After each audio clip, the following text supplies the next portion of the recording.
renal crónica, ¿no? Ya muchos de ustedes vienen a la idea rápidamente, ¿no? Como es la imagen de un paciente que viene a la consulta y ustedes ya saben que apenas entra, están observando ya desde la ectoscopía, un paciente pálido, edematoso, quizá en anasarca, o de repente ya tienen un paciente que ya está con alguna alteración encefalopática y lo están viendo al paciente con todas las características de síndrome edematoso y además con el hedor característico, ¿no? Hablar hoy día de insuficiencia renal crónica, tenemos que hacer el diagnóstico lo más precozmente, porque si no nos va a pasar esto, ¿no?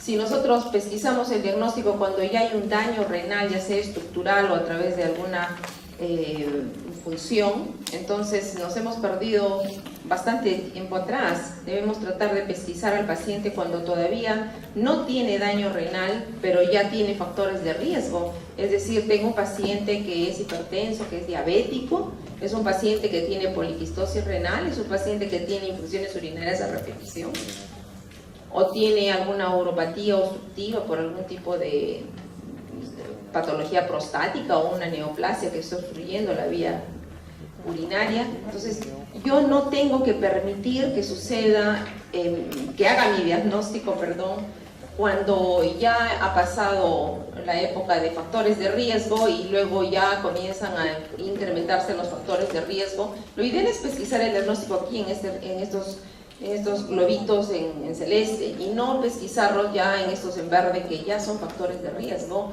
pero con daño progresivo de la función renal.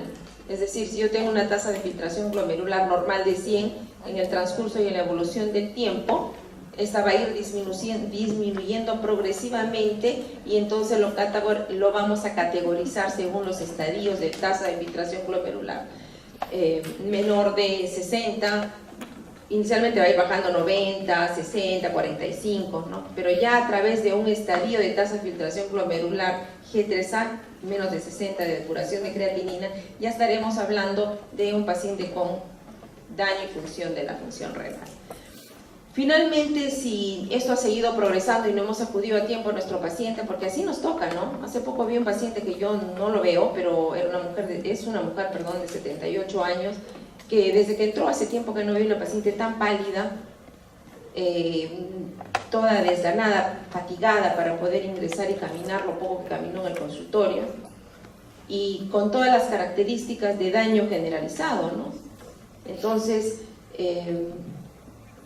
ahí es fácil hacer el diagnóstico, cualquiera lo hace, no esperemos ese momento, porque yo a lo que he acudido hace 2 días es a ver todas las complicaciones que voy a ir a encontrar, ¿no? Ya tenía disminución de volumen vesicular, ya tenía derrame pleural, tenía ruidos apagados, una pericarditis, ya tenía una serie de complicaciones cardiovasculares, encefalopáticas, de piel, cardiovasculares, renales. Es decir, ya estamos en un estadio de función renal, probablemente la última depuración que tuvo hace 2 años era de 45, o sea, yo no le calculo ahora que tenga 20.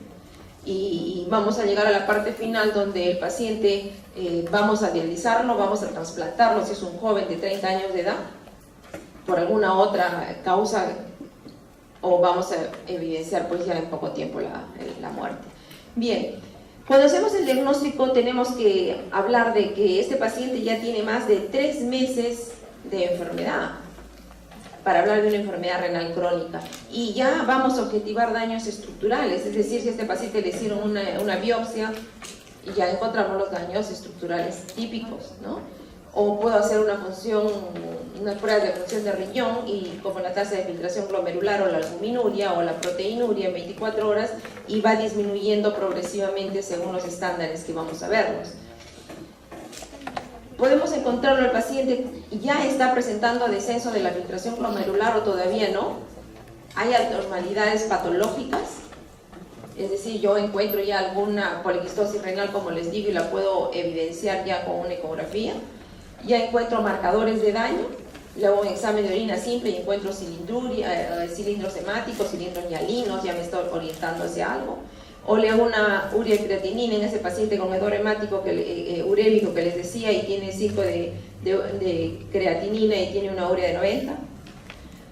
ya los hallazgos que voy a encontrar en mi examen de orina no debe haber ni vestigios de repente de proteínas, encuentro 3 cruces, alteraciones de imágenes como la que les mencionaba, por ejemplo, de repente un riñón pequeñito, ¿no?, de una paciente hipertenso, diabético de larga data y con daño renal crónico.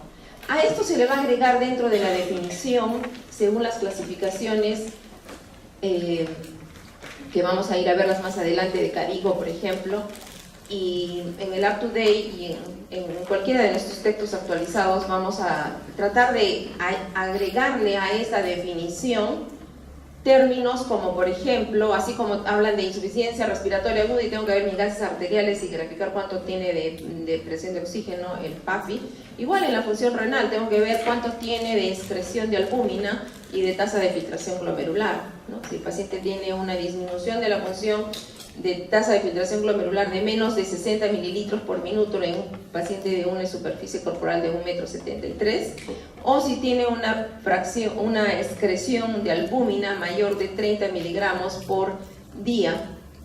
Entonces ya tenemos otro parámetro más y tenemos que ir a buscar cuál es la posible causa de lo que está ocasionando esto a nuestros pacientes. Y vamos a ver en la siguiente diapositiva las 6 categorías de tasa de filtración glomerular y las 3 de albuminuria. Bien, entonces queda graficado. Paciente con insuficiencia renal crónica no puede tener menos de 3 meses. Las tasas de filtración glomerular partimos aquí, ¿no? Dicen a veces hay mucha memoria. Bueno, para mí fácilmente yo lo aprendí así con los nudos de la mano, ¿no? Entonces digo 90, 45 y voy bajando 30, 15, menos de 15.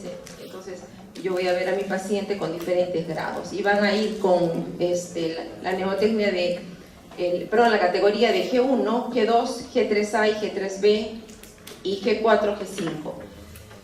Y nosotros tenemos que ver que esta área, que es lo normal, es decir, que en un paciente que yo todavía lo tenga con una función renal mayor de 90 de filtración glomerular y hasta 60, está todavía dentro de lo normal, y si cotejo con la albuminuria, estará en un estadio A1, es decir, no eliminaremos menos de 30 miligramos de albúmina por gramo, y si a gramos por milimol, 3 miligramos por milimol.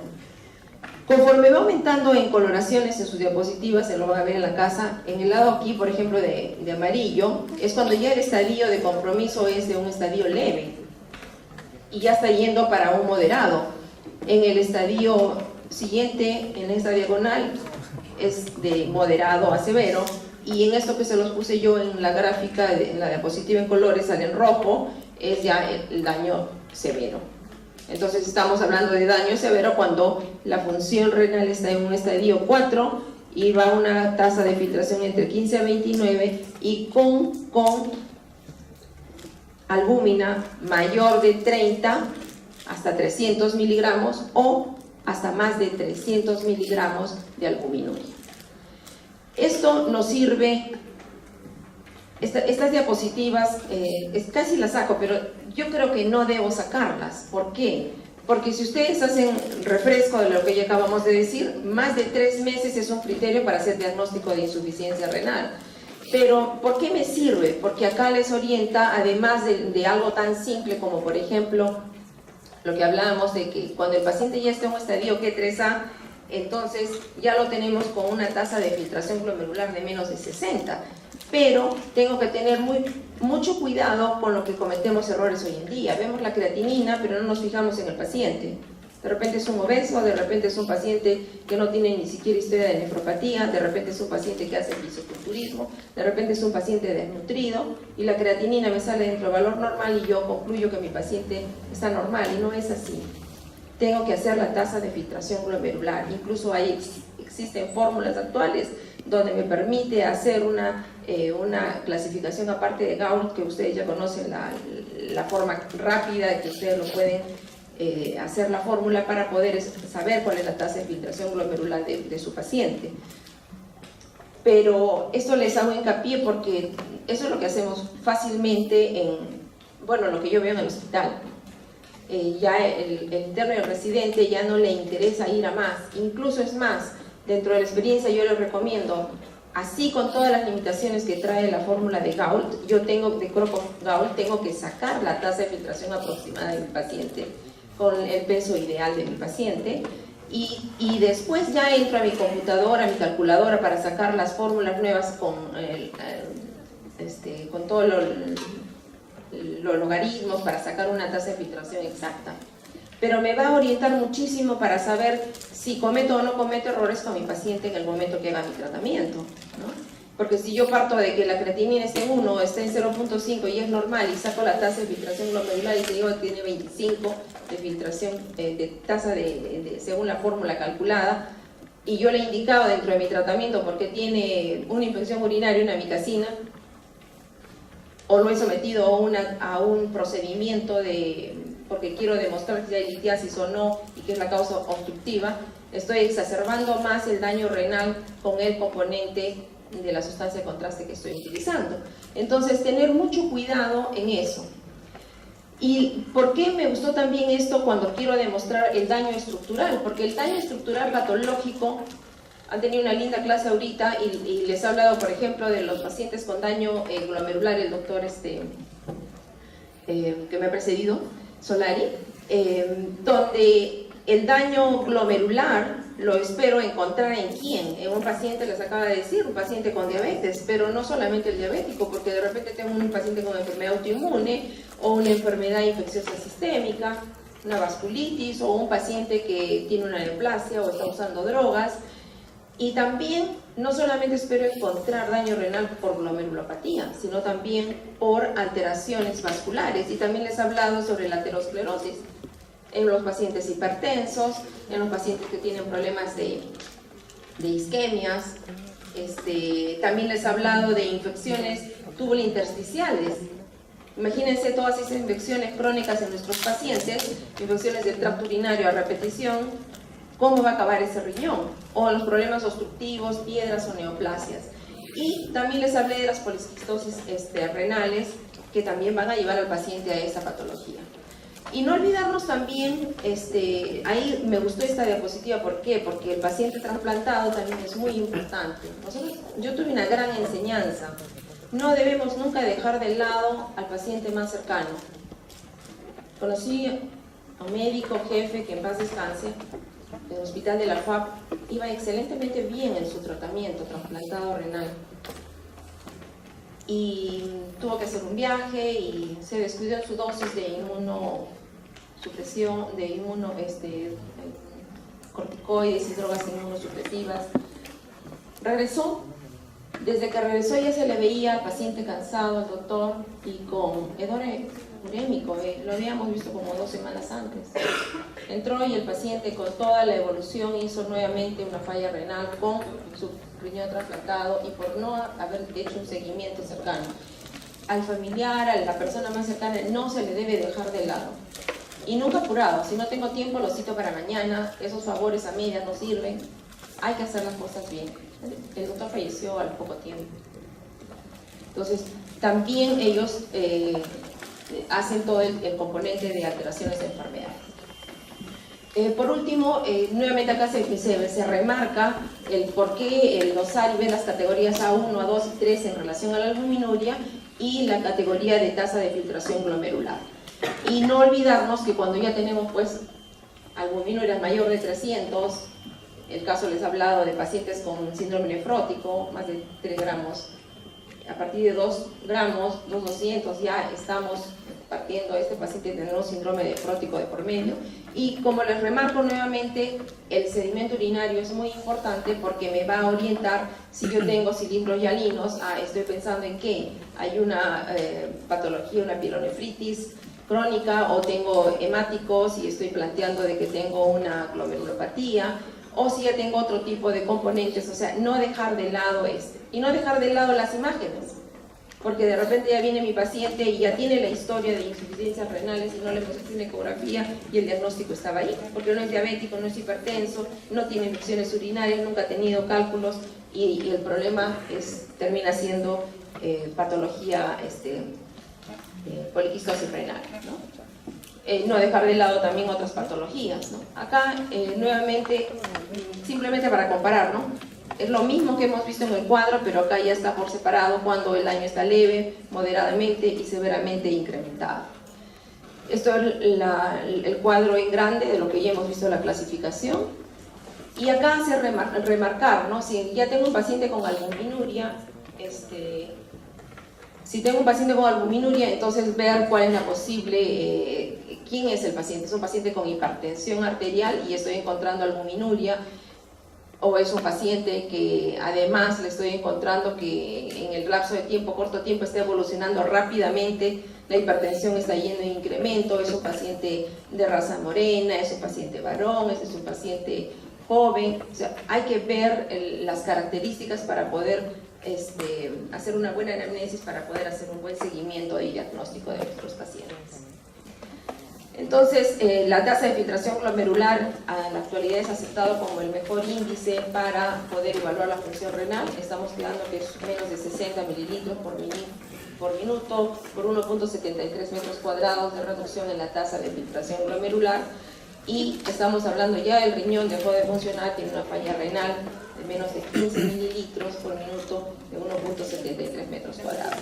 Cuidado con todas las complicaciones que se nos van a presentar y lo que tenemos que ir cuidando, ¿no? Hacer siempre el seguimiento. Algunos pacientes vamos a llegar no solamente a las pruebas que hemos mencionado, sino también llegando hasta la biopsia para hacer el estudio histopatológico. Esto es la prevalencia y el incremento a nivel mundial es de hasta un 8% por año, a nivel de Estados Unidos, y hoy en día realmente más de 300.000 personas están siendo tratadas y el costo es elevadísimo. No hay salas de diálisis, no hay pacientes para ser trasplantados y sigue siendo la diabetes, y hoy más que nunca estoy viendo bastantes pacientes con síndrome metabólico sin alteraciones genéticas, pero obesos, metabólicos y con todos los cuadros que vienen asociados de hipertensión. Siguen siendo las patologías a nivel mundial: diabetes, hipertensión, glomerulonefritis, patología intersticial, con la salvedad que hay que tener en cuenta que si la estadística la vemos en Estados Unidos, se parece a la nuestra, ¿no? O nosotros nos parecemos a la estadística de diabético, hipertenso, enfermedades nefríticas, pero si estamos hablando del Reino Unido, Australia, Japón, ellos predominan la patología glomerulopatías crónicas. Dentro de la fisiopatología, entonces, esta excesiva reabsorción tubular de proteínas, ¿qué va a suceder, ¿no? Va a haber un aumento de la síntesis tubular del factor necrótico, factores de crecimiento tumorales, ¿no? Esto va a condicionar toda la hipertrofia y el incremento de colágeno, lo va a llevar pues al paciente a la esclerosis renal. Pero al mismo tiempo se activa todo el sistema que ustedes conocen de inflamación, ¿no? Entonces todas las sustancias vasoactivas, las células inflamatorias en el intersticio, la presencia de citoquinina, los fibroblastos y finalmente la fibrogénesis, causa de la esclerosis renal. Las causas pueden ser varias, ¿no? Hemos hablado de pacientes que tienen patología vascular, patología glomerular, patología tubulointersticial, el daño aterosclerótico. Todo ello va a llevar a la pérdida de nefronas y las pocas que quedan van a ir hipertrofiando el glomérulo, van a ir produciendo hipertensión, aumento de la presión capilar glomerular, la proliferación mesangial y los daños ya focales, la proteinuria, el daño intersticial, la atrofia, y nos lleva pues a la fase final de la insuficiencia renal, que inicialmente pues es todo el proceso inflamatorio. Bueno, viene la fase proliferativa fibrótica y el paciente pues se establece la infusión renal, y este pequeño órgano se encarga de hacer muchas cosas. Por ahí tiene que pasar una buena cantidad de sangre por la arteriola aferente y tiene que haber una buena función glomerular, una buena función tubular, y se encarga pues no solamente de remover todo lo que no sirve, ¿no?, sino también se encarga de que haya un equilibrio en todos los electrolitos, se encarga de regular los niveles de agua, no solamente de eliminar orina, ¿no?, y también tiene que estar relacionado con los niveles de calcio, de fósforo, de vitamina D, de la formación de hormonas, de la cantidad de eritropoyetina que se va a formar. Es decir, la filtración glomerular, una de las las personas sanas debemos tener una tasa de filtración normal, pues, ¿no? De 100 a 120, de lo que hemos mencionado, pero ya comienza a presentarse cambios a nivel glomerular y el paciente, ¿qué va a suceder con nuestro paciente? Si ya tengo un paciente con hipertensión arterial, las paredes de esa arteriola se van engrosando, y si se engruesan la luz es menor, y si es menor, menos sangre, y si hay menos sangre, menos oxigenación, mayor riesgo de isquemia, mayor riesgo de daño. Y todos los daños componentes del proceso inflamatorio, presencia de macrófagos, van copando y involucrándose en todo el intersticio y glomérulo. Si tengo un paciente diabético, la glucosa ya sobrepasó los umbrales, está permanentemente con 250, 300, ya no se comienza a producir una serie de cambios y eso va a condicionar incremento en la presión, hiperfiltración, como les mencionó el doctor en la fase inicial, y los daños pues en la arteriola eferente. Miren cómo se va dañando toda la parte intersticial, lo que está ocasionando pues esta hiperfiltración por incremento de presión. Otras causas que bien les dijo el doctor, ¿no? Las sistémicas, las infecciosas, no descarto hoy en día los pacientes con HIV, medicamentos, sobre todo los antiinflamatorios, toxinas, tabaco. Dentro de la fisiopatología y de las pruebas que yo tengo que ir a pedir, no me olvido que no solamente espero encontrar la urea y la creatinina que les he mencionado, sino también los niveles de calcio van a estar bajos, porque ahí se produce por la segunda función de la 1,25 dihidrocolecalciferol, y no tenemos pues esta función, entonces el nivel de calcio que se va a absorber comienza a disminuir, los niveles de vitamina D comienzan a disminuir, incremento del fosfato, ¿no? Y si comienza a caer los niveles de calcio, incrementa la paratormona, porque la paratormona se va a encargar de aumentar la resorción del calcio a nivel de los huesos, y eso va a llevar pues a la esclerosis de nuestro riñón. Los estadios de enfermedad renal crónica, entonces estamos hablando desde G3A menos de 60 para adelante. Uy, perdón. Nuevamente se remarca aquí lo que ya les he mencionado. Mencionar que no solamente sube nuestra creatinina, sino que nuestra tasa de filtración glomerular va cada vez siendo menor. El síndrome urémico se va a caracterizar por todo lo que les he mencionado, cuando entró el paciente a su habitación, a su consultorio, a la sala de hospitalización. Lo van a encontrar todo decaído, fatigado, anoréxico, con baja de peso. Esos pacientes incluso vienen a la portería y tienen prurito marcado, intenso, con las zonas de escarcha de los cuerpos micropelados. Estos pacientes tienen cuadros cardiovasculares, como les mencionaba, pericarditis, alteraciones musculares. Pueden llegar incluso a tal daño, no solamente el componente general que ustedes lo ven, pues paciente pálido con edema palpebral, rápidamente viene a la cabeza, este es un paciente hipertenso, es diabético, será la causa ya un componente renal, está nauseoso, no tiene apetito y de repente tiene temblor de mano, pero no tiene nada para pensar en una encefalopatía de otro tipo de alcohol o de NASH. Entonces pensar como diagnósticos diferenciales, ver si tiene pericarditis, ver si tiene sangrados, hay disminución de las plaquetas, disminución de la adhesión de las plaquetas y lo que les decía, el prurito por la presencia del ácido úrico, la caída de la vitamina D, la caída del calcio, el aumento de la paratiroide, de la función de la PTH, de la paratormona, y la osteodistrofia renal que les mencionaba en estos pacientes. No olvidarse que a nivel tubular la cantidad de volumen ya es tan mínimo, no hay con qué intercambiar el potasio y se va a producir por la hipercalemia. Y estos pacientes tienen caída del flujo a nivel de la arteriola y que esperan que se active el sistema renina-angiotensina-aldosterona y que va a conllevar pues a la hipertensión. Los niveles de eritropoyetina van a estar disminuidos. Entonces, imagínense el glóbulo rojo, el tiempo de vida media de ellos, la calidad de los glóbulos, hay una menor producción de los mismos. Todas las características clínicas tienen que ir a buscarlas, todo, como lo que me acaban de escuchar, ¿no? Cardiovascular, neurológico, hematológico, inmunológico, problemas pulmonares, edema agudo de pulmón, no lo puedo sacar ya de ello, tiene una depuración de menos de 15, no funciona, no orina, no puedo manejarlo con diurético, tendré que manejar ese edema agudo de pulmón con una filtración por diálisis.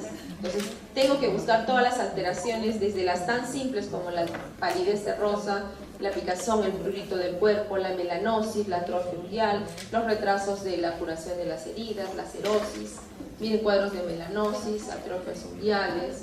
Estos pacientes tienen insulinoresistencia, tienen intolerancia a los carbohidratos y también hay alteraciones de impotencia y infertilidad. Cuidado con los pacientes que ya tienen daño renal crónico y lo trataban primero con antidiabéticos orales. No se olviden que va cayendo la tasa de filtración glomerular, ya el paciente no es tributario de seguir utilizando drogas hipoglicemiantes, el paciente comienza a hacer cuadros de hipoglicemia. En casos de infecciones comienza a subir el azúcar, requiere manejos de insulina. Mucho cuidado cuánto uso, porque orina poco, hay mayor tiempo de volúmenes, están encharcados de la droga, en este caso la insulina, y puede conllevar a hipoglicemias persistentes. Cuadros de hipovitaminosis, ya saben por qué les he explicado, hiperparatiroidismo secundario. Miren una imagen de un paciente con osteodistrofia renal, ¿no? El hueso descalcificado, miren los trazos de fractura, alteraciones en las mujeres de amenorrea, hipofunción. Buenas noches, doctor. Doctor, he comenzado con 20 minutos de retraso a la clase, así es que voy a tratar de ajustar lo más que pueda. Manifestaciones hematológicas de anemia, usted ya sabe la causa, disfunción plaquetaria, alteraciones leucocitarias. Siempre chequear bien en estos pacientes los sangrados y la persistencia pues de los pacientes con daño renal de sangrados, y aparte de la anemia que ya tienen, tenemos que darle las soluciones respectivas, siempre haciendo evaluaciones con nefrología, hematología, para la reposición respectiva de lo que necesitamos en el caso de la eritropoyetina para los pacientes con deficiencia ya de ella, ¿no? Dentro de las manifestaciones cardiovasculares, por favor, mantener al paciente hipertenso dentro de los rangos ideales, mantener los estándares y sacarlo de la insuficiencia cardíaca, evitar todas las complicaciones que han de venir, hacer el seguimiento de los pacientes con manifestaciones gastrointestinales, ¿no? Porque estos pacientes pueden llegar incluso a sangrados y exacerbar más el problema que ellos ya tienen. ¿Cuántas veces vemos pacientes con toda esa característica que hemos mencionado y tienen insuficiencia respiratoria aguda, derrames pleurales, están en edema agudo de pulmón, y tenemos que dar la solución?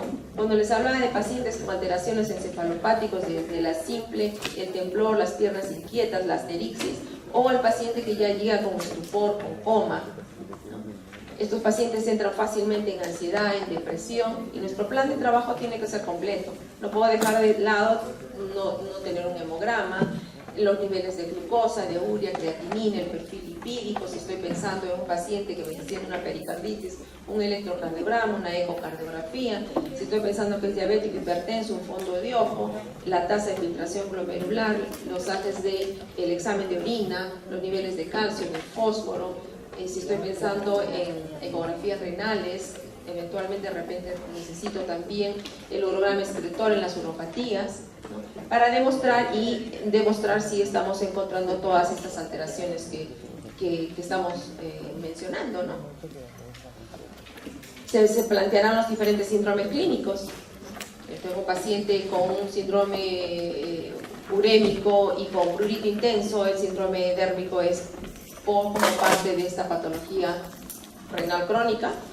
Es una pericarditis con insuficiencia cardíaca, pero el paciente tiene toda la historia de insuficiencia renal crónica. Entonces, para el diagnóstico no olvidamos de evaluar la tasa de filtración glomerular, evaluar la albuminuria, la proteinuria, el sedimento de orina, evaluar si el paciente tiene hipertenso, hacer su ecografía renal y catalogarlo si el paciente está dentro de los criterios que hemos mencionado de insuficiencia renal crónica. tener un remarco nuevamente, ¿no?, dentro de estas tasas de filtración glomerular, evaluar bien quién es el paciente, es obeso, es caquéptico, es paciente que consume mucha carne, es deportista, está en diálisis, es un paciente trasplantado. ¿Por qué? Porque estas fórmulas que ustedes conocen de Corpol-Gaul nos va a dar una idea clara como médicos generales, pero con todas las limitaciones y sesgos que tiene, y por ello tenemos que entrar a hacer fórmulas y con su calculadora para hacer la tasa de filtración glomerular más precisa. Se pueden hacer otras ecuaciones, se les recomienda las dos primeras. Lo cierto es que esta de MDRD es una de las que debemos también practicarlas porque nos permite un acercamiento más cercano a la tasa de filtración adecuada.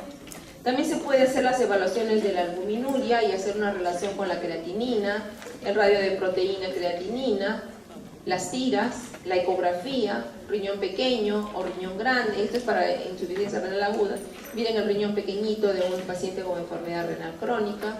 Y el tratamiento nos enseña no hacer daño. Debemos hacer un manejo conservador, debemos prepararnos al paciente lo más que se pueda para evitar llegar a la parte de tratamiento final, dializar, trasplantes.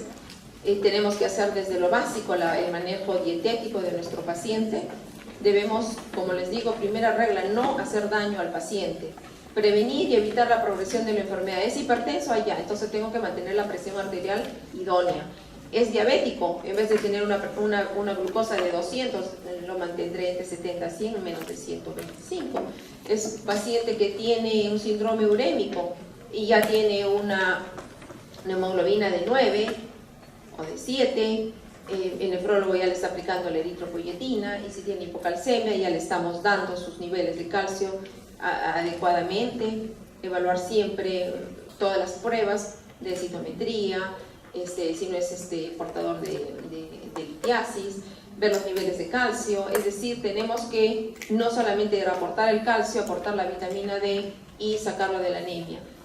Ya el paciente con enfermedad renal crónica va a venir a la emergencia por varios motivos, ¿no? Es un paciente que va a llegar a la emergencia porque tiene arritmia y tiene hipercalemia, es un paciente que está en edema agudo de pulmón, llegará para diálisis, está en acidosis metabólica, tendremos que tratarlo, bicarbonato menos de 15, está con encefalopatía hipertensiva, o está con pericarditis, o está con un taponamiento pericárdico. O sea, todas las emergencias que se nos pueden presentar que lo llevarán al paciente a sus controles. El paciente deberá tener su catéter, prepararse para diálisis en el momento que se requiera, llegar al trasplante renal. Hay diálisis no solamente hemodiálisis, sino también diálisis peritoneal. Esto simplemente es ya reforzar todo lo que les he explicado, pero con un poco ya más detalle. Debemos cuidar cómo proteger, bien les dijo el doctor Solari, dentro del tratamiento, evitar que este paciente vaya a mayor progresión de daño renal. O sea, voy a darle inhibidor ECA, inhibidor ARA, para evitar que vaya a mayor deterioro de la función renal, ¿no? Y evitar que todos los factores de riesgo que se puedan agregar en el paciente, ¿no? Si tiene un problema de litiasis, tratar de solucionar ese problema. Si ya tiene daño renal, no le voy a dar AINES. Cuidado con mis aminoglucósidos si requiere un antibiótico, o apotericina B. Cuidado si requiero hacer uso de sustancias de contraste, y usar los inhibidores ECA y los inhibidores ARA. Cuidar todos los factores de riesgo que pueda tener el paciente. Cuidado con la presión arterial de los pacientes. Si el paciente ya tiene una albuminuria que es de menos de 30 miligramos en 24 horas y maneja presiones arteriales mayores de 140/90, bájenla a menos de ese valor, es decir, a menos de 140/90. Y si el paciente tiene una albuminuria mayor de 30 miligramos en 24 horas, tanto en uno diabético o no diabético en los dos casos, y tiene presiones de mayor de 130/90, debemos procurar tener menos de ese valor en este grupo de pacientes, ¿no? Usar los inhibidores ECA, miren cómo mejora el uso de los antihipertensivos ya cuando el paciente tiene hipertensión arterial, y en los pacientes cuando se usa el lisinopril y el verapamilo, ¿no? Mejora, disminuye a dosis, a la mitad de dosis de lo habitual si manejo independientemente, mejora la tasa de filtración glomerular. Cuidado con los efectos adversos de los medicamentos, cuidado que el paciente puede tener otras complicaciones como hipotensión. Restricción proteica: es muy importante llevar al paciente a bajar los niveles de proteína a 0.8 gramos por kilogramo por día, en las fases más severas se recomienda hasta 0.6, ¿no? Y cuidado con los niveles apropiados de carbohidratos, se trabaja todo esto con un nutricionista, con el nefrólogo para hacer un manejo nutricional adecuado, ¿no? Los efectos de la disminución, por ejemplo, acá como se demuestra, ¿no? La restricción proteica, cómo va a disminuir esa tasa de disminución progresiva de la filtración glomerular, ¿no? Manejar los niveles adecuados de hemoglobina glicosilada, tener mucho cuidado, porque si el paciente está con disminución progresiva de la función renal y sus niveles de hemoglobina glicosilada que ustedes esperan es de 6 y este paciente tiene 7, pero no se olviden que este paciente tiene menos producción de glóbulos rojos, menos tiempo de vida en media de ellos, y entonces nos podemos tener complicaciones y hay que hacer un seguimiento más cercano del paciente, de sus glucosas y su manejo. Bajar los niveles de sal, bajar los niveles de ácido úrico, se maneja no solamente el manejo higiénico dietético, sino también el ejercicio. Es muy importante para disminuir en lo que se pueda la mortalidad en nuestros pacientes, porque va a beneficiar pues, al paciente hipertenso, dislipidémico, paciente con diabetes, insulino resistencia. Manejar, retirar el tabaco, mejorar la actividad física de nuestro paciente, mejorar su índice de masa corporal, ¿no? Y dentro de evitar todas las complicaciones que les he mencionado y que nos va a traer a la emergencia a nuestros pacientes, ¿no? Manejo de la hemoglobina, ya les dije con manejo de eritropoyetina. Manejar adecuadamente sus niveles de hemoglobina, por lo menos tenerlos en un nivel de 5 a 11, y todo el manejo de la enfermedad de la osteodistrofia, los aportes de calcio, de vitamina D.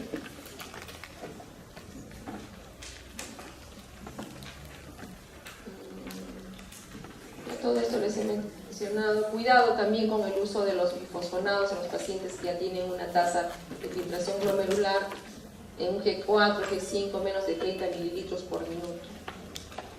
El manejo de la acidosis que decía en emergencia, con cuidado en los pacientes que ya tengan pues, las complicaciones de bicarbonatos bajos en C15, y la referencia siempre trabajar con el especialista, o sea, no se me ocurre recién informar al paciente cuando ya tiene todos los daños y ya no podemos evitar más bien la progresión de la enfermedad. Ok, todo esto es lo mismo, es del Up to Date en inglés para alguno que esté interesado.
Ahí,